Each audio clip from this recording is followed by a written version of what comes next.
ಆಯುರ್ವೇದದ ಪ್ರಕಾರ ತ್ರಿದೋಷಗಳು ಅಂದರೆ ವಾತ, ಪಿತ್ತ, ಕಫ ಇವು ಮಾನವ ದೇಹದ ದೈಹಿಕ ಮತ್ತು ಮಾನಸಿಕ ಕಾರ್ಯವನ್ನು ನಿಯಂತ್ರಣದಲ್ಲಿಡುವ 3 ಮೂಲಭೂತ ಶಕ್ತಿಗಳಾಗಿವೆ. ಈ ದೋಷಗಳು ಶರೀರದಲ್ಲಿ ಸಮತೋಲನ ಆರೋಗ್ಯವನ್ನೂ ಕೂಡ ಕಾಪಾಡಿಕೊಳ್ಳುತ್ತೆ. ಕೆಲವೊಮ್ಮೆ ಡಿಸ್ಟರ್ಬ್ ಆದಾಗ ಈ ದೋಷಗಳು ಅನಾರೋಗ್ಯವನ್ನೂ ಕೂಡ ವ್ಯಕ್ತಿಯ ಶರೀರದಲ್ಲಿ ಉಂಟು ಮಾಡುತ್ತೆ. ವಾತ ಅಂದರೆ ಗಾಳಿ ಮತ್ತು ಆಕಾಶದ ಅಂಶದಿಂದ ನಿರ್ಮಿತವಾಗಿರುವಂಥದ್ದು.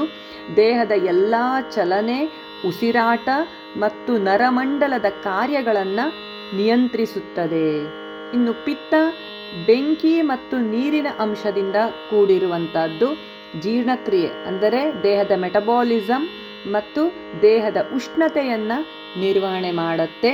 ಇನ್ನು ಕಫ ನೀರು ಮತ್ತು ಭೂಮಿ ಈ ಅಂಶದಿಂದ ಕೂಡಿರುವಂಥದ್ದು.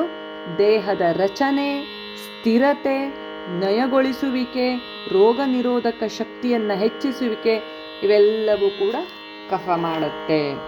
ಈ ರೀತಿಯ ನಮ್ಮ ದೇಹದಲ್ಲಿರುವ ತ್ರಿದೋಷಗಳು ಬ್ಯಾಲೆನ್ಸಿಂಗ್ ಆಗಿದ್ದಾಗ ನಮ್ಮ ಶರೀರವೂ ಕೂಡ ಚೆನ್ನಾಗಿರುತ್ತೆ. ಕಫ ಡಿಸ್ಟರ್ಬ್ ಆದರೆ ಅಥವಾ ವಾತ ಡಿಸ್ಟರ್ಬ್ ಆದರೆ ಅಥವಾ ಪಿತ್ತದಲ್ಲಿ ವೇರಿಯೇಷನ್ ಉಂಟಾದರೆ ಹಲವಾರು ಸಮಸ್ಯೆಗಳು ದೇಹದಲ್ಲಿ ಉಂಟಾಗುತ್ತೆ. ಕಫ ಹೆಚ್ಚಿದ್ರೆ ತೂಕ ಹೆಚ್ಚಾಗುತ್ತೆ, ಪಿತ್ತ ಹೆಚ್ಚಾದರೆ ಉರಿಯೂತ ಮತ್ತು ಆಮ್ಲೀಯತೆ ದೇಹದಲ್ಲಿ ಉಂಟಾಗುತ್ತೆ.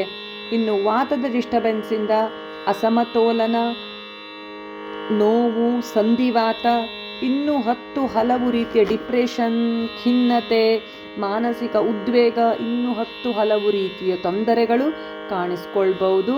ಹಾಗಾಗಿ ಇದನ್ನು ಪ್ರಕೃತಿ ಅಂತ ಕರಿತೀವಿ. ಪ್ರತಿ ವ್ಯಕ್ತಿಯೂ ಕೂಡ ವಿಶಿಷ್ಟವಾದಂತಹ ದೋಷ ಸಂಯೋಜನೆಯೊಂದಿಗೆ ಆತನ ದೇಹ ರಚನೆಯಾಗಿರುತ್ತೆ. ಇದನ್ನೇ ಪ್ರಕೃತಿ ಅಂತ ಕರಿತೀವಿ. ಒಳ್ಳೆಯ ಆಹಾರ, ಯೋಗ ಮತ್ತು ಆರೋಗ್ಯದ ನಿರ್ವಹಣೆ, ಜೀವನ ಶೈಲಿ, ನಾವು ತಿನ್ನುವಂತಹ ಆಹಾರ, ನಾವು ಮಾಡುವಂತಹ ಕ್ರಿಯೆಗಳು, ಈ ಮೂಲಕ ಈ 3 ದೋಷಗಳನ್ನು ಬ್ಯಾಲೆನ್ಸ್ ಮಾಡೋದೇ ಆಯುರ್ವೇದದ ಮೂಲ ಮಂತ್ರವಾಗಿದೆ ಅಂತ ಹೇಳೋಕೆ ಇಷ್ಟಪಡ್ತೀನಿ. ಇದಕ್ಕೆ ನೀವೇನಂತೀರಾ?